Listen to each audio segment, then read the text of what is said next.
Dr. Christy Daniel and Pastor Lawrence Daniel, and this is Let's Talk About It. Today we're going to talk about relationship issues. Issues that occur when you have relationships, whether it be husband and wife,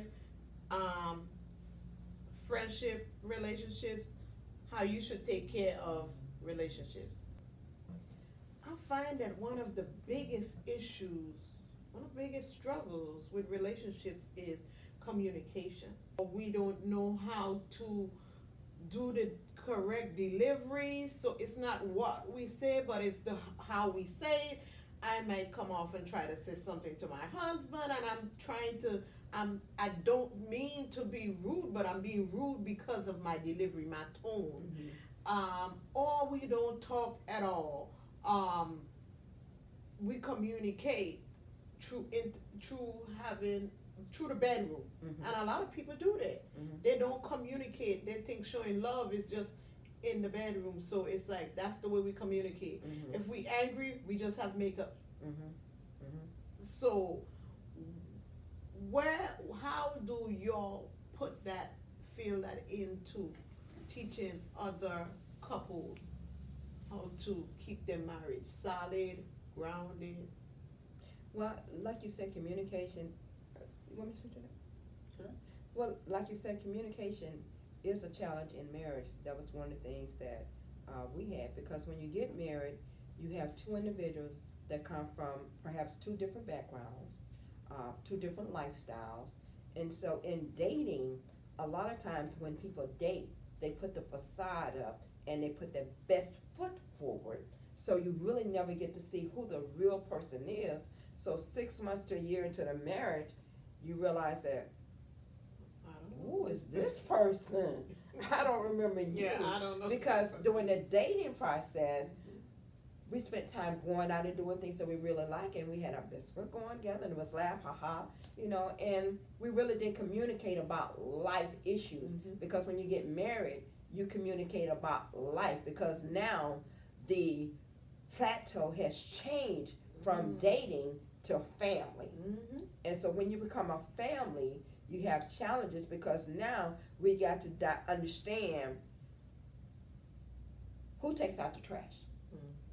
Or when the trash gets full, do you let it run over? That irritates me when the trash run over. You didn't let it run over when we were dating, so then you have those little things like, okay, who's going to take the kid? Well, I always got to take the kids, so then you start having these communication challenges where we're not talking to each other, but we're reacting to challenges that happens within our marriage. And as a result of that, we find ourselves not talking to each other, but then that's when we start yelling at each other, and then we start being bewildered in terms of who the person is that we're married to. Would you agree? Yeah, and the problem goes a little deeper than that. It's expectations aren't communicated. So I already expect this person to know. You should take out the trash. Yeah. I expect you to know on Sunday between 1 and 8, my time is occupied with the NFL. I thought you knew that. Yes. So because we were doing it when we were dating. So, nothing's changed. Yeah. NFL still starts in September. Even though we've been married for 2 years. So, but what I find, I find this more of it's funny with women than with men. But what I find is, well, I have this problem. Well, did you mention it? Did you talk about it? Oh, well, I shouldn't have to say anything. He should know. He should know. And my thing is, well, it's a clear indication because he did it. He don't know. So why are we having this conversation if you haven't? And it's so funny because communication can just solve 100 things. All you got to do is just say, hey, by the way, this bothers me. She's talking about the trash. It's like, I can get 3 more cans in a bottle in there before I throw that away. It's not full. Yeah, okay. So now perspective. So, Perspective. some of the things that chews at us, if we communicate in love, You know, just make it as fun as we're making it now. Mhm. It doesn't have to be as serious. Exactly. But we get in a relationship. Before I met my wife, all my decisions were right. And he is so true. Because I was the same way. I didn't have somebody else telling me it wasn't. So all my decisions were right. Mhm. So that's the problem. It's not necessarily a power struggle, as in it's been working for me this long. Why isn't it right? You know, really, these socks don't match with news to me. And then the wife's perspective is, no, they don't match. You representing me now. You're going out with me. So, No. So now we need to go back and change that, fix that. the communication Mhm. is the key, and to be open to the Yeah. communication. And we have to stop thinking because we see something, it should be so obvious that the other person should see it and just be able to talk about it. Powerful, because we put expectations on people Mhm.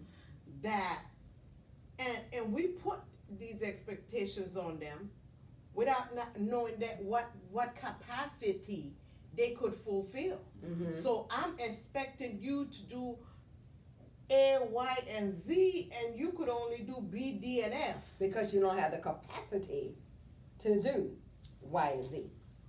I would have, if I didn't expect it, but communicated to Mhm. you that this is what I need, or this is what I require from you, then I would have known, because you would have told me, you know what, I can't do that. But see, that goes back again to dating, because when people date, those little things you really don't focus on, you really don't talk about. So those things don't tend to creep up or pop up until you start living with a person. Because when you start living with someone, then that's when They things get change. comfortable. And not only get comfortable, but it's like, do you really leave your socks on the floor like that? You know? You wouldn't know that. You wouldn't know because that. You wasn't shacking up with Right, them. you weren't was living with the them. person. Exactly. And it goes back to what you said. Mhm. When you start dating someone, you put your best foot forward. Mhm. So I'm going to be this neat freak, which I know I'm really not. I'm just putting on this whole show. And then when she lives with me, then I'm going to show her, you know, I can just be go back to myself yeah, I now. could be myself. I can be myself. I could now. leave the toilet seat up. I could, you know, that's one of our biggest problems. I was sitting up here That's thinking one about of that our when you biggest said that. They leave the toilet seat up, and Mhm. we catch a cow. We literally go, we go off of a toilet seat. And really, like I said, it's like Pastor said, it's not about the toilet seat. Mhm. We got, with women, we build stuff up. we watch stuff and we stay quiet. We do that a lot. Some women do tend to do that. You know, they do tend They to don't hold on. confront it. Right, they do tend to hold on to things, but that's part of the problem too, is that when you don't address it when it happened, when you go down the road 2 months later and trying to bring something back up that had happened, you know, 6 months ago, Not even it's 2 like, months later. what? Not 2 months later. It goes into the marriage. Mm-hmm. And then you're sitting there counseling, and he's like, oh, wait, so he was doing that when you were dating. And it was okay. Now I understand why he's confused. Why, yeah. Because It was okay when he was dating. he ain't had no job when y'all were dating. He ain't had no job when you got married. And now all of a sudden it's a problem he ain't got no job. Huh. Nothing has Funny changed about that. except nothing has changed except your opinion. So you think now you need a job.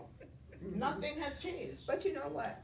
That piece of paper, for some reason, it just changes everything, you know, It in a does. relationship. And it does, because you have entered into a covenant relationship, you know, with your partner. And that's one of the things that I really think that marriage counseling is really critical for couples prior to getting married. I think that is so important that you have marriage, premarital counseling, and you talk about finances, how you're gonna handle the finance. You talk about how we're gonna raise the children. You talk about how we're gonna split the chores up. You talk about whether it's important that the wife or the husband work outside of the home. You talk about your goals, whether or not you wanna be a business owner. Those things you talk about, so when you get married and then you discover that, yeah, I didn't know you wanted to start up a business. Oh, and I didn't know you wanted to go to college.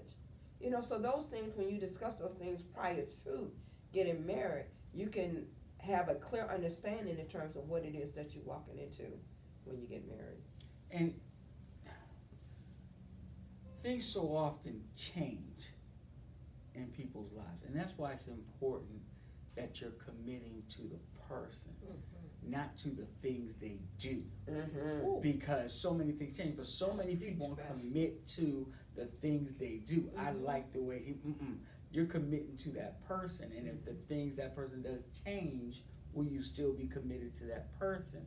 And people will take more time going through a homeowner process than they will in their own marriage, trying to figure out this person I'm going to marry and do the same kind of investigation, the same kind of, you know what, yeah, this is okay, I like this. What's the foundation? What's the part that's going to drive you crazy? And then does this person have it or not have it? And too many people don't realize that, and you know what, if I can trust you, if I can trust you, you know what, I can do with everything else. But I can't do it with somebody I can't trust. I already know that. So if I'm going in, I'm thinking, I don't know if I can trust you, why am I going to marry you? Exactly. You see what I'm saying? So many times we don't consider that. We just say, oh, this is going great. I love this person. Let's get married. Or I can change them once we get married. In counseling, I say this so often. I say, what is your deal breaker? Right. There is no perfect person, but there is something or some things that you are not willing to put up with. So I am totally in agreement with what Pastor just said, because what happens is, like he said, they're in love with the fact that you always buy them gifts. Guess what? Right now you might be working $100,000 a year job. What happens if you lose that job? If you can't buy them gifts anymore, are they gonna walk out? Is that your deal breaker? Because when you don't have a foundation, like he just said, when you don't have, okay, this is my deal breaker, this is what I'm willing to accept, this is just what I'm not gonna go for at all. Like, for some people, it's just, oh, as long as he can pay my bills. That is not enough for me to be committed to you for the rest of my life and just sit there, because that means it's okay for you to cheat, it's okay for you to beat me, it's okay for you to lie, it's okay for you to steal, it's okay for you to get drunk, it's okay for you to go to jail. That means all of those things are okay, as long as you pay my bills. And what's funny is, as long as we have wants that are being supplied by somebody else, we'll never address our needs. And that's why I was talking to some of the young ladies at my job, and I was telling them, you know what, make sure when you get your job, get your own place. Go get that car that you like. That way, when some guy walk up jingling keys, you're like, oh, baby, I got my own keys. What? They're gonna have to really show you something you need, because you can get what you want. But unfortunately, so many relationships are built on, oh, he's giving me my wants, and their needs aren't being met. And that's the problem. And they go into a relationship, then they find out, oh, you know what? This person can't fulfill my needs. They never could. They only fulfilled your want, and that only scratches the surface. But when we talk about relationships, and you talk about not just marriage, a lot of times in relationships, period, we're handling it wrong. We don't keep relationships in the box it belongs in. For instance, the marriage relationship, that needs to be a constant working piece of work. It continuously works every day. But I've seen people in other relationships. I've seen coworkers. I don't like her. What's the problem? I can't believe she posted my business on Facebook. Who, your coworker? Well, why did she know your business? See, bingo. You put that relationship in the wrong box. That was your coworker box. She had no problem knowing your business in the first place. Yes. Then you have your friends. Your friends should know your married business. But see, we mixing all these relationships up that don't belong in it, and then we wondering why we got relationship issues. Yes. And it's almost like what do they call that in the food business? Cross contamination. Yeah. Can't be mixing Yeah. that stuff. Yeah, you got to keep it all separate. Yeah. No. Sanitize that board now, because you just have friendship on there. Now we're gonna put coworkers on there. Exactly. Can't mix it up. Yeah. That is so true. You know, I agree with that. I was listening to you, probably saw my facial expression when you was speaking earlier in terms of being married and having someone to pay your bills, and I was, you know, listening to them going like, okay, what is their marriage based on? Because it's definitely not based on love. Because when we talk about marriage, marriage should be based on unconditional love. Yes. So, and when you talk about unconditional love speaks to, I love you in spite of. Not because of. Not because of, But in spite but in spite of. So when you say that I love you in spite of, if you lose your job today, will you still love me? Yes. Yes, I will still love you, okay? If you get sick today, will you still love me? Yes, I will still love you. If you hurt my feelings today and don't speak to me for 2 days, will you still love me? Yes, I will still love you. But what happens is, oftentimes, as individuals, when you do one thing wrong, I'm not speaking to you. You done hurt my feelings.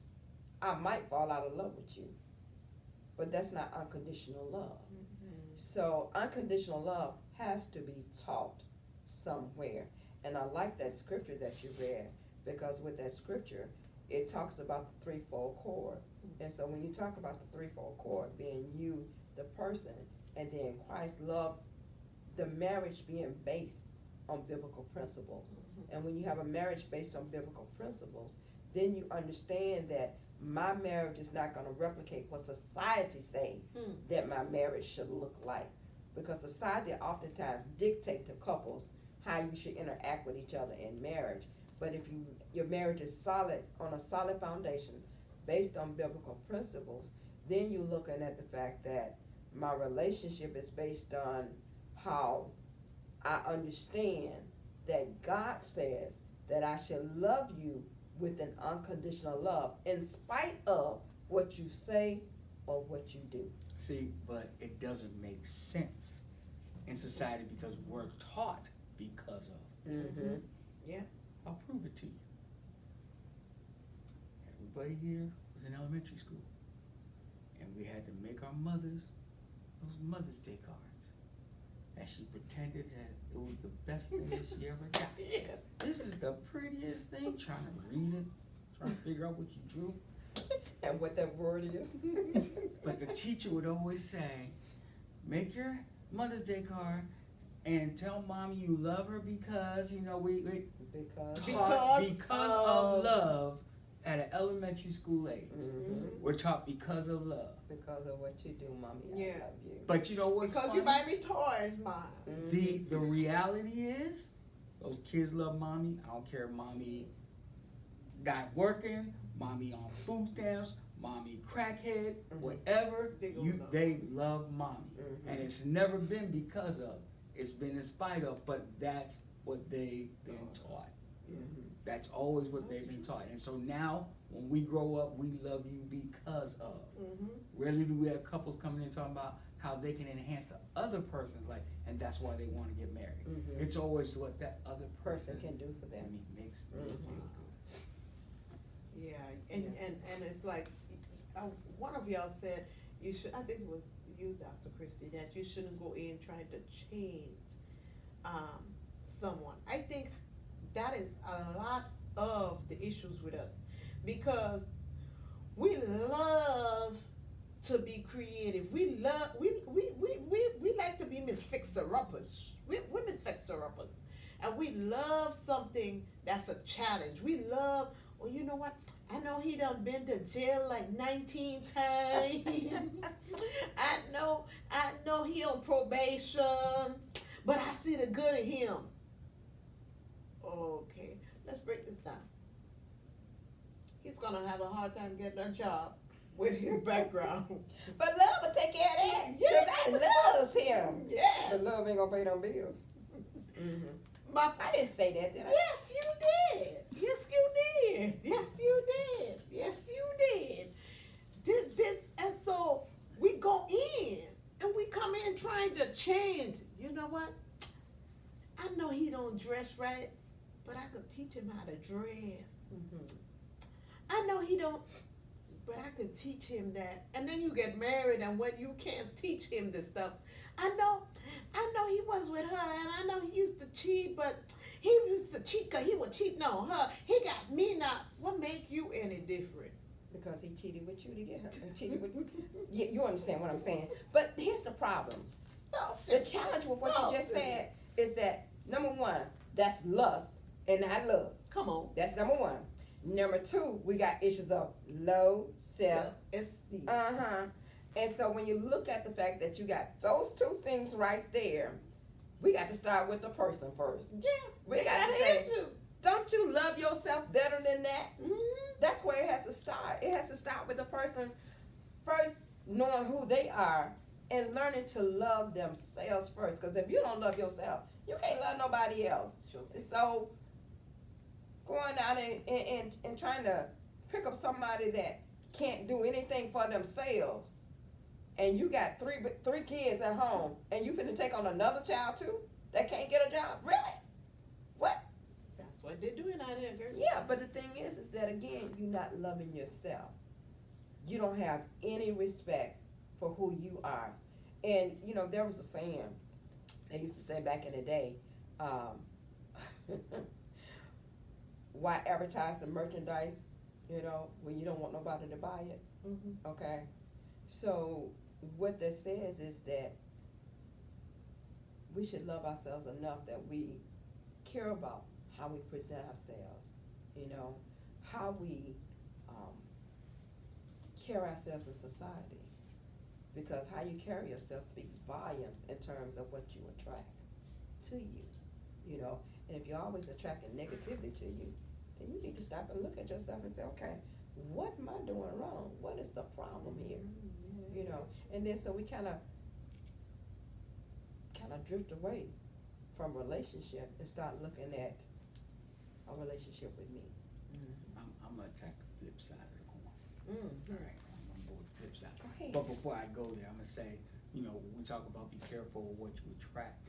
You know, I'm not necessarily sure about that because, you know, I was explaining one day in church, you know, if you're the light, which we're supposed to be the light, Mm-hmm. we're supposed to let that light Yes, shine. But when you're the light, everything's attracted light. Mm-hmm. My wife leaves the light on for me at night when I come home. I got frogs, flies, everything else waiting for me at the door. They're like, "How your night?" I'm like, "Baby, don't leave the light on for me." Yeah, you know what I'm saying? So you don't necessarily. While you had my home. It doesn't mean you're doing something wrong and something's attracted to you. Mm-hmm. But I don't let them all in the house. Okay, it's like I appreciate you coming But to the light, but I'm coming inside. But I think you staying misunderstood outside. what I was saying in terms of what. I got you. Oh, okay. I got you. Yeah, Okay. I just want to make sure that don't let yourself be, you know, don't look yourself in the negative light if you're attractive, but you be selective of what you allow. Exactly. inside. That, Exactly. I just wanted to, you know. But my flip side comes from if you're gonna get married, you better accept the fact you are gonna change. Mm-hmm. If you go into a marriage saying I'm not gonna change, don't get married. Mm. Marriage Because sacrifice. the two becomes one. If two are going to Yeah. become one, there is going to be a change, a metamorphosis, or what we like to call A fusion. Mm-hmm. Fusion process will take place. Mm-hmm. If I take a piece of wood and another piece of wood and glue it together, that's not two becoming one.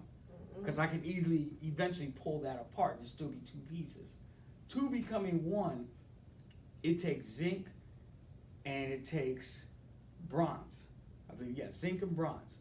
And you put those two metals together and heat them up to about 14,000 degrees Fahrenheit. And in that process, brass is created. So a change has occurred.